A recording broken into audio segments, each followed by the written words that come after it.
Hi all అందరికీ నమస్కారం. మన యూట్యూబ్ ఛానల్ మనం మనీ సెక్యూరిటీకి తిరిగి మీకు స్వాగతం. మీరు స్టాక్ మార్కెట్లో ఇన్వెస్ట్ చేయాలని ఆలోచిస్తున్నారా?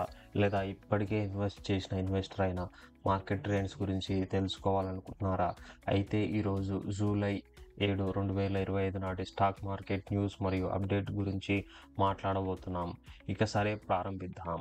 ముందుగా ఈరోజు భారతీయ స్టాక్ మార్కెట్లో ఏం జరిగిందో ఒక ఓవర్వ్యూ అయితే చూద్దాం. సెన్సెక్స్, నిఫ్టీ లేదా ఇతర స్టాక్లు ఫాలో అవుతున్నారా? ఈ వీడియో మీకు ముఖ్యమైన అప్డేట్స్ను అందిస్తుంది. ఈరోజు మనం మార్కెట్ ట్రెండ్స్, కొన్ని కీలకమైన స్టాక్స్, గ్లోబల్ మార్కెట్ల ప్రభావం గురించి మాట్లాడుకోబోతున్నాం. కాబట్టి చివరి వరకు చూడండి మరియు మీ ఇన్వెస్ట్మెంట్ నిర్ణయాలకు సహాయపడే సమాచారాన్ని పొందండి. ఈరోజు మనం జూలై 7, 2025 నాటి భారతీయ స్టాక్ మార్కెట్లు స్వల్ప లాభాలతో అయితే ముగిశాయి. బీఎస్ఈ సెన్సెక్స్ మరియు నిఫ్టీ రెండు కూడా ఫ్లాట్గా ట్రేడ్ అయ్యాయి. అయితే గ్లోబల్ మార్కెట్ సంకేతాలు మరియు డొనాల్డ్ ట్రంప్ టారిఫ్ డెడ్లైన్లు సంబంధించి ఆందోళనలను, ఇన్వెస్టర్ సెంటిమెంట్ను ప్రభావితం చేశాయి. నిఫ్టీ అనేటువంటిది 25,000 పాయింట్స్ ప్లస్లో ట్రేడ్ అవుతుంది. ఇది మార్కెట్లు ఫ్లాట్గా ఓపెన్ అవుతాయి అనేటువంటి సూచన. ముందుగా మనం ఈరోజు భారతీయ స్టాక్ మార్కెట్లో Bombay stock exchange BSE Sensex చూసినట్లయితే ప్రీవియస్ క్లోజ్ 83,432తో పోలిస్తే ఓపెన్ అయింది 83,398 దగ్గర ఓపెన్ కావడం జరిగింది. అంటే ప్రీవియస్ క్లోజింగ్ అంటే ఓపెనింగ్ అనేటువంటి తక్కువగా ఓపెన్ కావడం జరిగింది, ఒక 40 పాయింట్స్. కానీ ఇక్కడ మనం చూసినట్లయితే ఒకానొక స్టేజ్లో 83,516 పాయింట్స్ వరకు కూడా అప్లోకి వెళ్ళడం అయితే జరిగింది. 83,262 పాయింట్స్ దగ్గర ఒకానొక స్టేజ్లో లోకి రావడం జరిగింది. ఓవరాల్గా మనం బీఎస్ఈ సెన్సెక్స్ చూసినట్లయితే 9 పాయింట్లు గెయిన్ అయ్యి 83,442 దగ్గర క్లోజ్ కావడం అయితే జరిగింది. ఇక మనం బీఎస్ఈ సెన్సెక్స్ 30లో ఉన్న స్క్రిప్ట్స్ గురించి చూసినట్లయితే 12 స్టాక్స్ అయితే పాజిటివ్గా క్లోజ్ కావడం జరిగింది, గ్రీన్లో క్లోజ్ కావడం జరిగింది. 18 స్టాక్స్ మాత్రం రెడ్లో క్లోజ్ కావడం జరిగింది. గ్రీన్లో క్లోజ్ అయిన స్టాక్ లిస్ట్ చూసినట్లయితే హిందుస్థాన్ యూనిలివర్ అయితే టాప్గా ఉంది, తర్వాత కోటక్ బ్యాంకు, తర్వాత ట్రెంట్, తర్వాత రిలయన్స్, ఐటీసీ, ఏషియన్ పెయింట్స్, భారతీ ఎయిర్టెల్, అదానీ పోర్ట్స్, పవర్ గ్రిడ్, ఎన్టీపీసీ, బజాజ్ ఫిన్సర్వ్, సన్ ఫార్మా, ఈ విధంగా ఈ స్టాక్స్ అన్ని గ్రీన్లో క్లోజ్ కావడం అయితే జరిగింది. మనకు రెడ్లో క్లోజ్ అయిన స్టాక్స్ చూసినట్లయితే Tata Motors, M&M, Bajaj Finance, HDFC Bank, Axis Bank, LNT, TCS, Tata Steel, Titan, ICICI Bank, State Bank of India, HCL Technologies, Infosys, Eternal, Maruti, UltraTech Cement, Tech Mahindra, BEL, ఇవన్నీ కూడా మనకి రెడ్లో క్లోజ్ అయిన స్టాక్స్గా చెప్పుకోవచ్చు. ఇక ఈరోజు మనం ఎన్ఎస్సి దగ్గరకు వచ్చినట్లయితే ఎన్ఎస్సి నిఫ్టీ 50 25,450 దగ్గర ఓపెన్ కావడం జరిగింది. అదేవిధంగా ఒకనొక స్టేజ్లో 25,489 దగ్గర హైలోకి వెళ్ళడం జరిగింది. ఈరోజు మనం లో చూసినట్లయితే 25,407 పాయింట్స్ దగ్గర లో రావడం జరిగింది. ఓవరాల్గా 0.30 పాయింట్స్ గెయిన్ చేసి 25,461 దగ్గర అయితే క్లోజ్ కావడం జరిగింది. ఇక ఈరోజు మనం నిఫ్టీ 50లో ఉన్నటువంటి స్టాక్స్ పర్ఫార్మెన్స్ చూసినట్లయితే ఓవరాల్గా 22 స్టాక్స్ అయితే గ్రీన్లో క్లోజ్ కావడం జరిగింది, 28 స్టాక్స్ అయితే రెడ్లో క్లోజ్ కావడం జరిగింది. మన ఇక్కడ స్క్రీన్ మీద చూస్తున్నట్లుగా గ్రీన్లో క్లోజ్ అయిన స్టాక్స్, అదేవిధంగా రెడ్లో క్లోజ్ అయిన స్టాక్ లిస్ట్ అయితే కనిపిస్తుంది. నెక్స్ట్ సెగ్మెంట్ మనం top performance of the market చూసినట్లయితే టాప్ గెయినర్స్గా ఈరోజు నిఫ్టీ 50లో హిందుస్థాన్ యూనిలివర్ అయితే నిలవడం జరిగింది.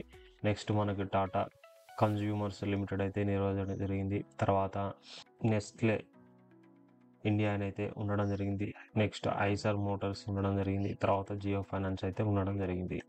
నెక్స్ట్ మనం టాప్ లూజర్స్ ఇన్న నిఫ్టీ 50 చూసినట్లయితే BEL, tech Mahindra, ONGC, UltraTech cement, Maruti, ఈ విధంగా టాప్ లూజర్స్గా ఉన్నాయి. మనం ఎన్ఎస్సి నిఫ్టీ 50లో most active volume traded stock list చూసినట్లయితే HDFC bank, Reliance, BEL, Bharti Airtel, ట్రెంట్గా ఉన్నాయి. నెక్స్ట్ మనం ఎన్ఎస్సి నిఫ్టీ 50లో most active volume traded stocks చూసినట్లయితే Eternal, BEL, Tata steel, Jio finance, ఎన్టీపీసీగా ఉండడం అయితే జరిగింది. నెక్స్ట్ మనం ఈరోజు రూపీ పర్ఫార్మెన్స్ చూసినట్లయితే మనకు దాదాపుగా ఒక 50 పైసా టు 40 పైసా తగ్గి ఈరోజు మనకి రూపీ అయితే ట్రేడ్ అవుతుంది. మనం యూఎస్డి వర్సెస్ ఐఎన్ఆర్ చూసినట్లయితే 85 రూపీస్ 81 పైసా దగ్గర ట్రేడ్ కావడం జరిగింది. ఎన్ వర్సెస్ ఐఎన్ఆర్ చూసినట్లయితే 59 రూపీస్ 15 పైసా దగ్గర ట్రేడ్ కావడం జరిగింది. జీబీపీ వర్సెస్ ఐఎన్ఆర్ చూసినట్లయితే 116 రూపీస్ 76 పైసా దగ్గర ట్రేడ్ కావడం జరిగింది.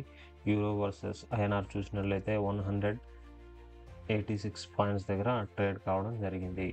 ఈరోజు మనం సెన్సెక్స్, నిఫ్టీ చూసినట్లయితే చాలా ఫ్లాట్లుగా అయితే ట్రేడ్ కావడం జరిగింది.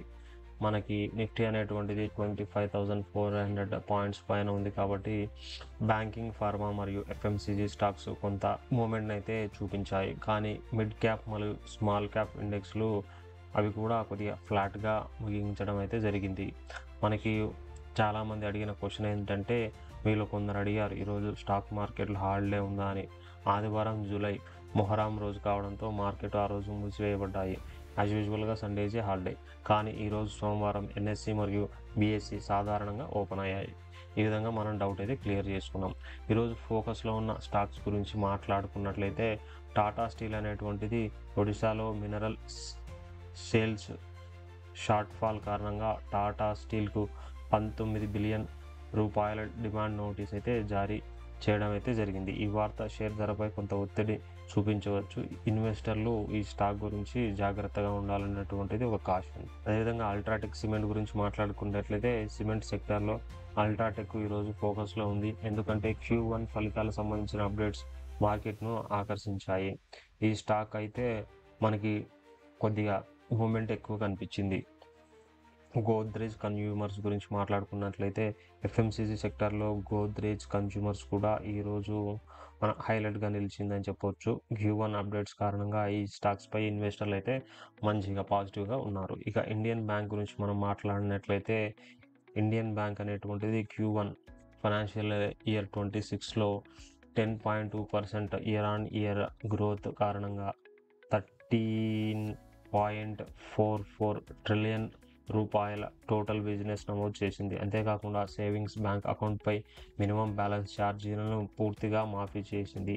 ఈ స్టాక్ అనేటువంటిది లాంగ్ టర్మ్ ఇన్వెస్టర్లను అయితే ఆకర్షించడం అయితే జరిగింది. ఇనాక్స్ విండ్ గురించి మాట్లాడుకున్నట్లయితే రెన్యూవబుల్ ఎనర్జీ సెక్టార్లో ఇనాక్స్ విండ్ను మనకు భారతదేశం రెన్యూవబుల్ ఎనర్జీ సెక్టార్లో ఇనాక్స్ విండ్ అనేటువంటిది మంచి ఫోకస్లో ఉన్న స్టాక్గా అయితే చెప్పుకోవచ్చు. ఇంకా గ్లోబల్ మార్కెట్ల ప్రభావం గురించి మాట్లాడుకున్నాం. నెక్స్ట్ సెగ్మెంట్ అయినటువంటి గ్లోబల్ మార్కెట్ల ప్రభావం భారతీయ స్టాక్ మార్కెట్పై ఎలా ప్రభావితం చూపుతుందో చూద్దాం. యుఎస్ టారిఫ్ డెడ్లైన్ జూలై 9, 2025 నాటి డొనాల్డ్ ట్రంప్ టారిఫ్ల విధానం గురించి ఇన్వెస్టర్ల ఆందోళనగా ఉంది. ఇది భారతీయ స్టాక్ మార్కెట్పై ఎక్స్పోర్ట్ అదేవిధంగా ఇంపోర్ట్ స్టాక్లపై ఖచ్చితంగా ప్రభావితం చూపే అవకాశం అయితే ఖచ్చితంగా ఉంది. అదేవిధంగా Jain street ban India securities మార్కెట్లో జైన్ స్ట్రీట్ బ్యాన్ చేసినట్లు మనకి ఆల్రెడీ తెలిసిన విషయమే. స్టాక్ ఇండెక్స్ల మ్యానిపులేషన్ ఆరోపణ కారణంగా ఇది మార్కెట్ సెంటిమెంట్పై స్వల్ప ప్రభావం అయితే చూపుతుంది. ఇక్కడ మనం దీని గురించి పూర్తిగా తెలుసుకోవాలంటే జైన్ స్ట్రీట్ వర్సెస్ సెబీ అనేటువంటి ఒక యూట్యూబ్ వీడియో అయితే మనం చేయడం జరిగింది. మీరు అక్కడ నుంచి చెక్ చేయొచ్చు కంప్లీట్ డీటెయిల్స్. అదేవిధంగా మనం మాట్లాడుకున్నట్లయితే ఆసియా మరియు యుఎస్ మార్కెట్లు ఎలా పనిచేశాయి.